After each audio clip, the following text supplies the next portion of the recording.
So it is my pleasure to now welcome you to the George Podgorny Lecture. This is one of the signature sessions at the ICEM conference where we explore some of the most pressing and forward-looking issues in emergency medicine today. The late Dr. George Podgorny was an American physician who was a pioneer in the field of emergency medicine. He was an early leader in IFEM. He was a staunch advocate for medical education, and this lecture, delivered in his honor, recognizes outstanding emergency physicians contributing to emergency medicine from around the world. This year's lecture is titled Emergency Departments on an Aging Planet: What Emergency Medicine Can Offer. As populations around the world age, emergency departments are increasingly becoming frontline providers of care for older adults, patients who often present with complex, multifactorial needs. This evolving reality challenges us to rethink how we deliver care, train our teams, and design our systems. There is no one better to guide us through this conversation than my esteemed colleague and mentor, Dr. Don Mulady. Dr. Mulady is an emergency physician at Mount Sinai Hospital in Toronto. He's a scholar at the Schwartz-Reisman Emergency Medicine Institute and a professor at the Faculty of Medicine at the University of Toronto. His particular interest developed during his 38-year career is in excellent care in the emergency department of older people. He created a fellowship in geriatric emergency medicine and is the founding chair of the Geriatric Emergency Medicine Committee at both our association, CAPE, as well as the International Federation, which we all continue to be actively involved in today. He's been involved in leadership roles with IFEM for nearly 2 decades and is the immediate past chair of the Clinical Practice Committee there. He's been involved in educational projects in Australia, Ethiopia, Thailand, Hong Kong, Singapore, Chile, Costa Rica, and the United States, and I'm sure there's more. He's a core founding member of the grant-supported Geri ED Collaborative and sits on the Geriatric ED Accreditation Program. He recently co-authored a book, Creating a Geriatric Emergency Department, A Practical Guide. Please join me in welcoming my colleague and mentor, Dr. Don Mulady.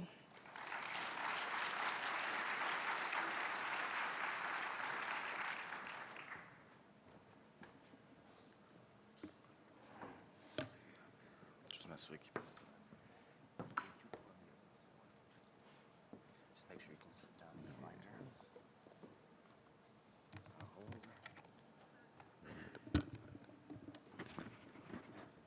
Good morning, everyone. Thanks, Britt.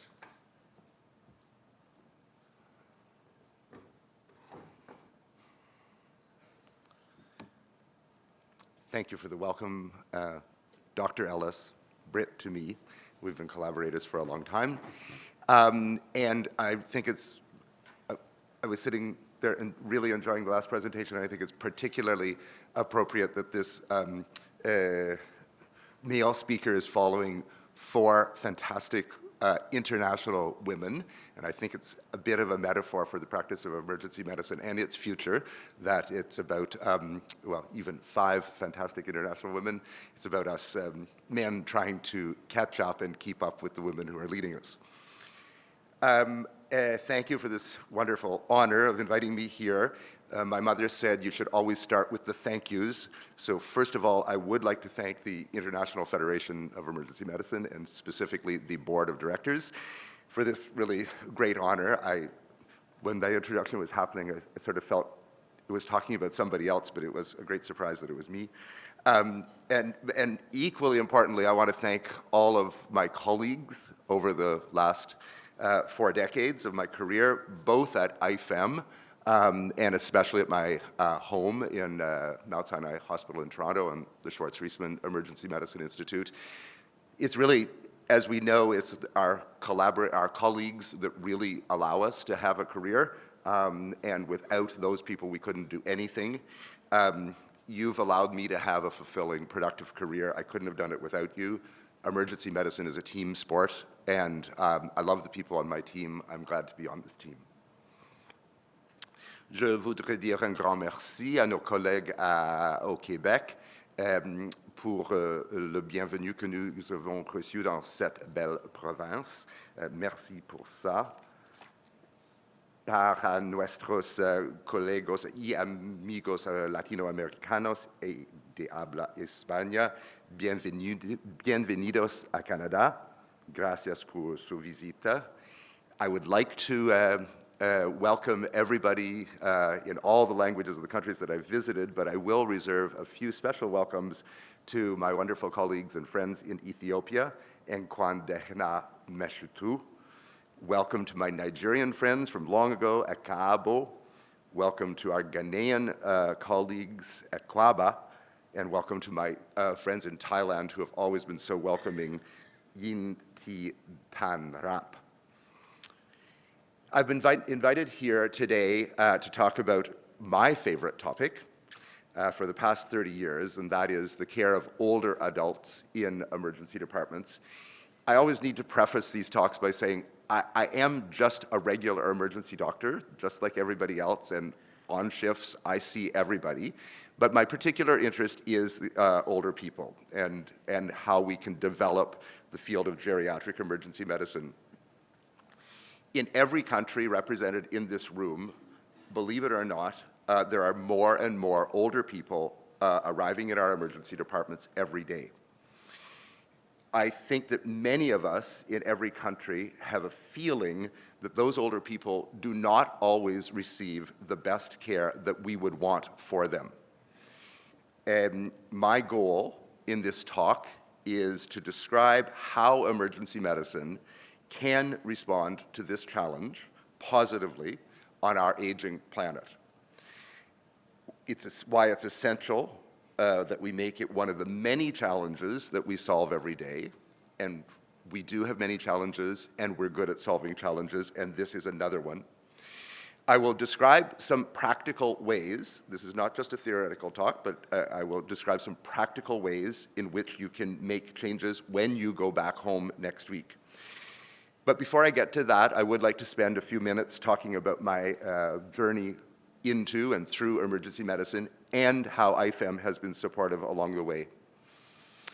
It often surprises people to find that I started out as a farm boy, milking cows on a dairy farm, the son of immigrant farmers. I was the first generation of anyone in our family to go to university.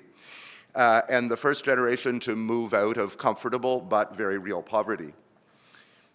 I guess people are surprised at that because we assume that doctors come from upper middle class, educated, urban middle class. But I came from a family that valued hard work, education, and a real commitment to improving the lot of other people who were disadvantaged or vulnerable. I think that everyone in this room knows that those are actually the core attributes of emergency physicians. A commitment to learning, to hard work, and a social commitment to improving our societies and world. These are the things that allow us to have an impact on each shift, but beyond each shift during our whole career. And ultimately, that's how we change our world. Because of the efforts of many people, friends, community, especially my teachers, I was able to get an education and see quite a lot of the world along the way. Before medical school, I was able to work in Nigeria as a teacher for several years. During medical school, I learned in Haiti, in the Caribbean, and back in West Africa. And in the early years of my career, I was able to work and travel in Vietnam, in Thailand, and in India. As my career continued, as Brittany mentioned, I've been able to expand my educational activities in Ethiopia, in Chile, in Costa Rica, and in Ghana, and elsewhere. These experiences allowed me to integrate my daily life as an emergency doctor in a big city downtown hospital into the broader context of how emergency medicine is practiced and how life is lived around the world and across the lifespan. And it might not surprise you to find that it turns out to be pretty similar wherever you go. People everywhere hope, wish to be treated with care, kindness, respect, and to the best of the ability of the physician who's standing in front of them, no matter what the limitations of the system in which she works. And it's true that as we hear at a conference like this, access and the quality of care, of emergency care, varies quite a lot across countries. And it also varies quite a lot across the lifespan, with the ever larger cohort of older people sometimes getting less than the excellent care that everyone deserves and that we want to deliver to them. So this is where my involvement with the International Federation of Emergency Medicine began. I attended my first ICEM in 1998, nearly 30 years ago. And that was the first time that I knew about this organization that tries to, or that succeeds in linking emergency departments and emergency clinicians all around the world. And I learned about that it was committed, as our mission statement says, to creating a world where all people in all countries have access to high-quality emergency medical care. Interestingly, as a side note, emergency medicine is one of the few specialties that has a truly international organization. And I think that's a fact that reinforces that our mission is, in fact, international, and that our practice is similar, very similar, no matter what country we are in. In the years since discovering ICEM, I've found a new home in it and many new family members. This took off particularly at ICEM 2012 in Dublin, Ireland. Probably the best known thing coming out of Dublin ICEM was the FOAM Ed movement, free, open access medical education, named after the foam in the Guinness that everybody was consuming in the bars. But equally important, at that conference, it was the first time that a small group of like-minded international ED specialists, people who are focused on the care of older people, was the first time that we found each other. It was the beginning of an international focus on geriatric emergency medicine driven by IFEM. I'll mention a few of the early leaders because they were so important to me. Jay Banerjee from the United Kingdom, Ian Sammy, a trauma specialist from Trinidad, Judy Lothian, an interdisciplinary colleague from Australia, and myself from Canada. We banded together and added in wonderful collaborators like Chris Carpenter, an evidence-based medicine specialist, and Kevin Bice, a systems guy from the United States, as well as Colin Ong, who is leading the way in Singapore. In Dublin, the then IFEM president, Dr. Peter Cameron, who may be in the audience today, gave this same George Podgorny lecture on the topic of reorienting emergency medicine for an aging population. So for the first time, geriatric emergency medicine became a thing. We started using the term geriatric emergency department, which was new at the time. We started talking about standards and guidelines for care of older people. We started identifying practice competencies for learners and practitioners specific to older patients. We started developing a research agenda, which really didn't exist at the time, and about expanding our network to include all IFEM member countries. Now, anyone who's actually listening to me may be saying 2012, that's only 13 years ago, but surely geriatric emergency medicine didn't just start 13 years ago. Well, to a very great extent, geriatric care is a relatively new addition to the practice of emergency medicine. Older people are arguably the last to be identified as deserving of the high-quality emergency care that is our mission. I'm particularly proud of the fact that 10 years ago, the board of directors at IFEM identified older person care as a priority for the organization and asked us to create a geriatric emergency medicine special interest group.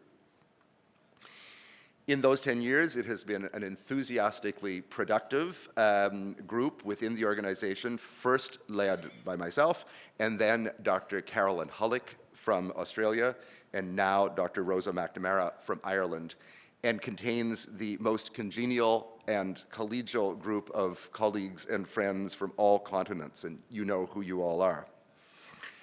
It's a great example of the ways in which ICEM is fulfilling its mandate to allow all people access to high-quality care. In almost every country of the world, older people, the easy definition is over the age of 65, but the real answer is more nuanced, and that's a lecture for another day. Older people are the fastest growing cohort of the population, and that includes countries that were just represented up here, Latin America, Africa, and countries like Nepal. It's not limited to the global north. There, in the global north, the increase is driven largely by the baby boom that happened after World War II. But there are many older people in Africa, Latin America, and Asia. Globally, we're seeing the benefit of decades of improved public health, such as access to vaccination, improved nutrition, education, and income, and the very real impact of excellent medical care and the management of chronic diseases. Today, even in the lowest resource settings, it's quite possible that a middle-aged person who likely would have been facing the end of their life shortly, even 20 years ago, that person can now hope or even expect to live well into older age. So it's important for us all to remember that all those older people showing up in our EDs are there because we're all doing something right, not because we're doing anything wrong. We're collectively doing a lot of things right, but once they get to the doors of our emergency departments, we have to make sure that we continue doing everything right.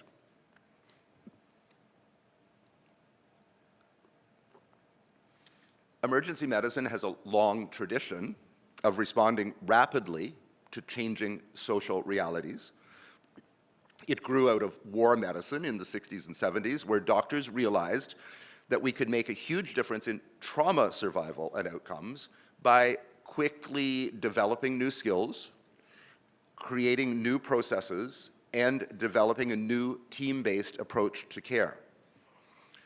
Since the specialty has developed, we've added skills to address the AIDS epidemic, to identify how children need a different approach in the emergency department, to manage cardiovascular emergencies, and develop systems to confront sepsis. Just 5 years ago, we all became infectious disease resuscitationists in the face of a novel virus. But the increasing number of older people in our doors poses a new challenge that probably needs a new approach. It's impossible to generalize about all the older people of the world, but in general, our older patients are different from the other 70% of the patients we see in a few important ways.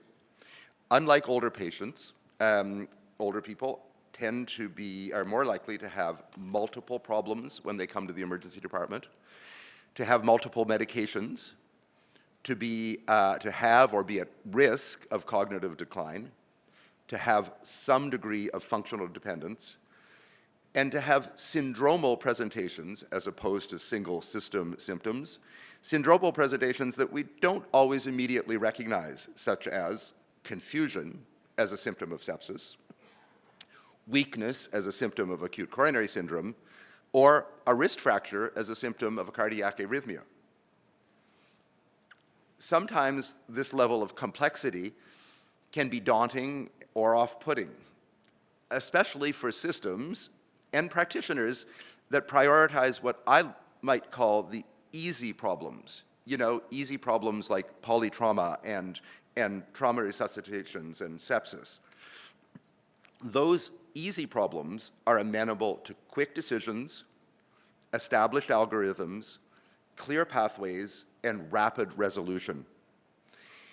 But if we emergency doctors are to make a contribution to our aging planet, we need to change ourselves and to change our systems and the approach within them to the increasing number of older people who do not present with easy problems. We need collectively to learn a few new things, not many, and to change some of the things about the way our emergency department functions. In the last part of this talk, I would like to suggest what many of us see as some basic changes that any emergency department and any emergency clinician can implement, and give you a practical framework for those changes. As Dr. Ellis mentioned, 3 years ago, I published a book called Creating a Geriatric Emergency Department with my friend and colleague, an American called John Schumacher, who's a gerontologist. One of the most important messages of the book is that the term geriatric emergency department does not mean some separate, special place where things are done differently, and it isn't really like an emergency department. We don't mean that the people who work there are not real emergency department types, like some kind of geriatricians who've disguised themselves in scrubs and lost their way and got to the emergency department. When we use the term geriatric emergency department, we mean some changes that you can make to every emergency department, including all of the noisy, chaotic, messy emergency departments where we all work. A geriatric emergency department should be every emergency department in the world where you do things differently to ensure the complex needs of older adults are met. We proposed an approach which I'll describe called the 3 Ps: people, processes, and place, and I'm going to give you a brief account of each of them in turn. As always in an emergency department, the most important component is the people. To create a geriatric emergency department, you need to have emergency department staff, doctors and nurses, who have an expanded set of skills, knowledge, and attitudes beyond what we typically get in our basic training. As we know or quickly learn from practice, emergency medicine is not an endless series of trauma and resuscitations and intubations and ultrasound-guided procedures and machines that go beep. Although it is all of those things, and they're fun too. And yet our training really only focuses on that part of the practice. Our training typically excludes the reality that at least a fifth, and soon to be a third, of our patients, older people, have presentations to our EDs that are more complex than those things can deal with.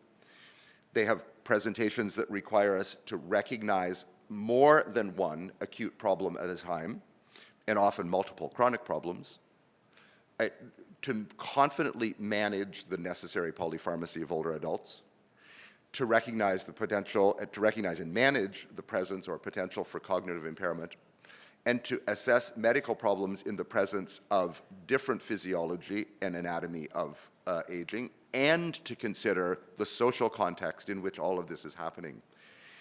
In the people department, we need to enhance our own skills and knowledge. I hope you took the opportunity to do that at our excellent geriatric emergency medicine tracks in the marketplace yesterday.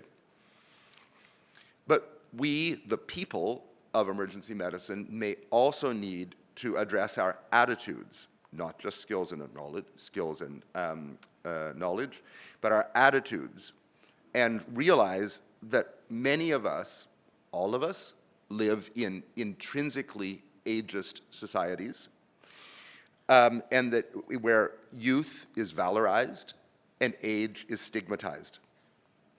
Like all implicit biases, each of us may carry unquestioned prejudices about that next older patient that we're seeing. Remember that just like you, most older people value autonomy and independence over safety and dependence, and that sometimes providing care involves acknowledging a great deal of risk. Engage your older patient in decision-making that prioritizes their wishes and wants, what we often describe as what matters most. I'd urge you all to reframe your attitudes towards aging as something that we celebrate, something that we aspire to. something that we all have in common. I'd urge you to re-see that next older person as another version of yourself, imagining what your experience would be, in fact, will be, when you're in that same situation. I'd like you to think of aging not as a disease that happens to somebody else, like those other people, but I'd like you to think of aging as a shared experience that we all have that happens to all of us if we're lucky. But there's another part of the people change, not at the personal level, but at the system level. Because of the complexity of many presentations by older people, it really is too much for the fantastic brain of one emergency doctor to manage. And it's probably necessary to expand your emergency department team to include some component of interdisciplinary assessment. Emergency physicians have always been team players, and this is the time to ask other people onto your team. And even 15 years ago, adding extra people to the emergency department seemed like some kind of fantasy, and maybe that's what you're thinking at the moment. But in fact, in many places around the world, in high and lower resource settings, advanced assessment teams that include a geriatric nurse specialist, for example, or possibly a social worker, a physical therapist, some kind of connection to the community, a person who manages that. In the absence of that expanded interdisciplinary assessment, the only ED response to managing a complicated older person is often admission to the hospital. Our hospitals are increasingly overburdened with all the beds full, and the person is not necessary, an admission to hospital is not necessarily what is going to benefit that person. We can often take a burden by adding a few additional staff in our emergency department. We can take a burden off the medical team, that's you. We can also provide better outcomes for the patient, and it often pays for itself by avoiding unnecessary, unhelpful, and unwanted admissions. The second P is for different or additional processes. Every emergency clinician knows that the presentations and needs of older people are different from those of the average patient, and yet our approach is sometimes a one-size-fits-all from everybody from the age of 15 to the end. There are many changes you can make in the processes available in your emergency department. I've picked only 4. See if you could try them on for size and whether they would fit in your department. For example, adding a standardized screen or assessment for cognitive impairment so that you can identify those people who have chronic brain failure, that's dementia, or acute brain failure, that's delirium. There are simple, quick, ED-evaluated tools for that. You could identify a process within your department to assess and measure a person's fitness or frailty. We all know that knowing whether your patient is a fit, robust, and active 85-year-old who's still managing her family business, or a polymorbid 65-year-old who with limited mobility, knowing that difference is going to make a big impact on every step of their emergency department stay. So knowing early on and being able to measure that is helpful. Establishing links to your community and your community resources is going to be helpful. This could include, for example, the enlarging cohort of community paramedicine, which is available around the world, or just making sure that there's somebody in your emergency department who knows how to make a clear referral to a community-based service. Many hospitals have volunteer programs. Why not train a small cohort of them to support the needs of older people in your emergency department? You know, the ones who are trapped there for hours or days, particularly in this period of ED boarding. Supposedly, Einstein said the definition of insanity is doing the same thing over and over and expecting to get different results. We know that older patients in our emergency department need different things. So it's our job to make sure that we're using different processes to address those needs. we can improve care for our patients, get better results for our systems, and make our own work a lot better and more satisfying. The final P is place, and I won't spend much time here because it's probably the least important. It's about your physical environment. If you have an unlimited budget and everybody's on side, you can transform your emergency department into some Las Vegas version of the ideal dream hospital. But that's not going to happen any place that I know about. Instead, concentrate on making a few simple changes and affordable ones that improve the care of older people. Buy a few hearing assist devices. Get a supply of mobility aids so that you can get people up and moving in your emergency department. Make sure that there's easy access to food and drink for everybody. Buy some eye masks and earplugs for those prolonged stays. As I've seen around the world, excellent emergency department care can happen in even very resource-constrained physical settings. What really counts is having well-trained, caring people working in a system that supports them. I wonder how many people at this point are thinking, why is this guy talking to us about looking after older people? Shouldn't that be somebody else's job? Why does it always have to be the emergency department that does everything? Well, the answer to that is that because that's what we all signed up for when we became emergency physicians. It's our job and our privilege to be able to accept everyone and to do our best to help everyone. The ED is where people, all people, come when they need our help. We don't have the option of doing an excellent job for some and not quite so good job for others. We are the anyone, anything, anytime specialty that provides care for critically injured trauma patients and cardiovascular resuscitation patients and the complex, frail, confused older person. But an even better answer than "it's our job" references an often told story about the anthropologist Dr. Margaret Mead.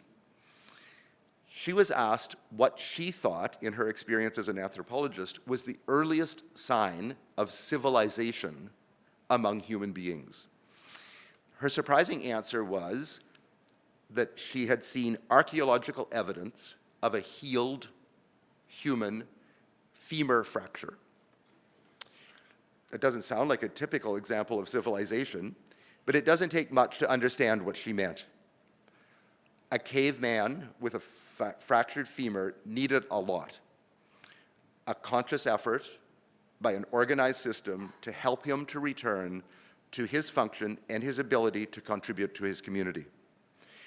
Dr. Mead's definition of civilized society was a society that could organize itself to do that even for members who were members of their society who were no longer able to contribute as they had previously done.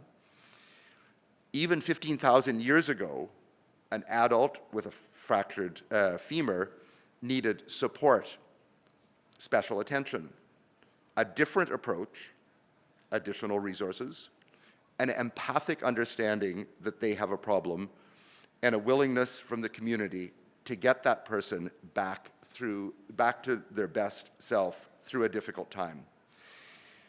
Our early ancestors, the first civilized ones, were able to provide all of those things so that the person's femur fracture could heal and he could continue his life and his contribution to society. Dr. Mead's conclusion, and mine, is that our ability to provide care for and support the most vulnerable and frail is what defines us as human beings. It's what makes us civilize. And furthermore, it's what turns good emergency doctors into great ones. In conclusion, emergency medicine continues to respond to the ever-changing societies in which ICEM members work. I hope I have made you think about the society that you serve, how it's changing for the better, by including many more older people than ever before. Emergency departments have yet another opportunity to rise to the challenge presented by our aging planet. Emergency departments have successfully adapted to wars, pandemics, social disruptions. We can easily take on this next challenge. I've suggested a few relatively easy changes we can make in ourselves and in our systems. If you do, you will be able to provide excellent care to that increasing part of the world's population that needs us most. And you'll make me know that the past 20 years of my career in emergency medicine and in IFEM has been worth all the effort and has an impact. Thank you.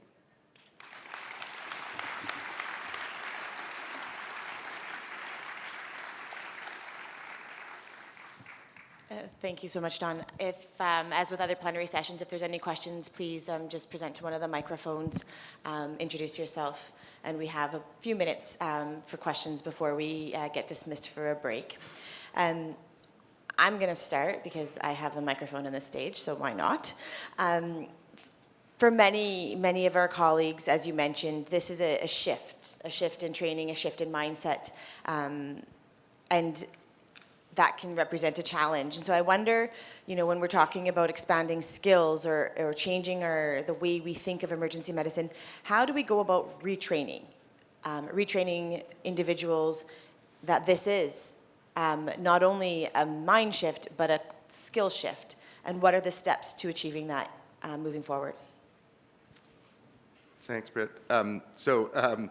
Had that question been asked 15 years ago at the end of the last George Podgorny lecture about older people, given by Peter Cameron, I don't think he would have had many resources. Fortunately, I'm proud of emergency medicine that we really have taken on this challenge and are doing stuff about it. There in every country, there are a lot of resources and opportunities for adding to our skill set. There are certainly resources online. If you want something that is free, open access, fully accredited, and evidence-based, please search geriatric emergency medicine education or geriem.com. It provides anybody in the world, and it's widely used as a resource, an accredited resource for getting training that is specific. It's not about what do you do at home with older people. It's specific to what do emergency clinicians need to know about cognitive impairment, about functional assessment, about transitions of care. So there's that. But every country of the world, no, that's overstating, many countries have developed specific clinical courses. Our CAPE course is excellent and is available in live and virtually. But the European Society has a great course. Singapore has a great course. Japan is developing one. So there are live courses or online ones that you can go to. Many residency programs, and I think our University of Toronto is an excellent example, have added practically focused geriatric training to many residency programs. So those are just some things that come to mind first. If you want something specific, talk to me afterwards, please. Thank you. A wealth of information. There's a question at the microphone there. Thank you, Don. It's been an honor to be your colleague over these couple of decades. I got a feed in my news feed about the town my mother lives in Parksville, British Columbia, which is a big retirement community. And it highlighted that the quality of the life assessment gap for the retirees, they were sort of 85, 95% satisfied with their quality of life. But the people in their 20s to 40s were at 35%. So I guess my question is, that was shocking to me. And if I think about it, and I think about our current times in Canada, it does give me pause. So I guess my question is, how do we as a society prepare to get through this this silver tsunami that is really fundamentally going to put a huge effort on people behind us, because I'm firmly in the boomer generation. So I wanted to have your thoughts on that. Did I understand you correctly that the older generation were more satisfied? Much more satisfied Much more. because Yeah, so I mean, they own houses. They're retired there. This you know. reflects what I was talking about, reframing our attitudes towards aging. I think that's one of the first steps is that we have this fantasy idea of what it is like to be older, and it's constantly associated with images of decline and loss and being abnormal and that's really just like all stigmatized groups. It rarely represents the reality, or it does not represent the reality of the experience that most older people have. We think of ourselves as active members of society, as making a contribution to living a good life, to wanting all the same things that everybody in this room wants. And I think it's we, the people in this room, who need to adjust our thinking, our attitudes towards older people, whether we're seeing them as patients or in everyday life. Reframing our thinking, reframing our image of older people, even from a clinical point of view, is probably the first step to making positive change. Step to the podium for a second. You can stay right here. Thank you so much, Don. So we've heard today that aging population isn't really a thing of the future. It's now. It's a present reality that's shaping and will continue to shape the way we provide emergency medicine around the world. It's also, as we've heard, an opportunity to lead with compassion, to redesign the care that we provide with intention, and to elevate the standard of what it means to care for older adults. Let's take these lessons back to our departments, to our teams and communities, and continue the work of building emergency care that serves all the generations around the world. Please join me once again in thanking Dr. Milady.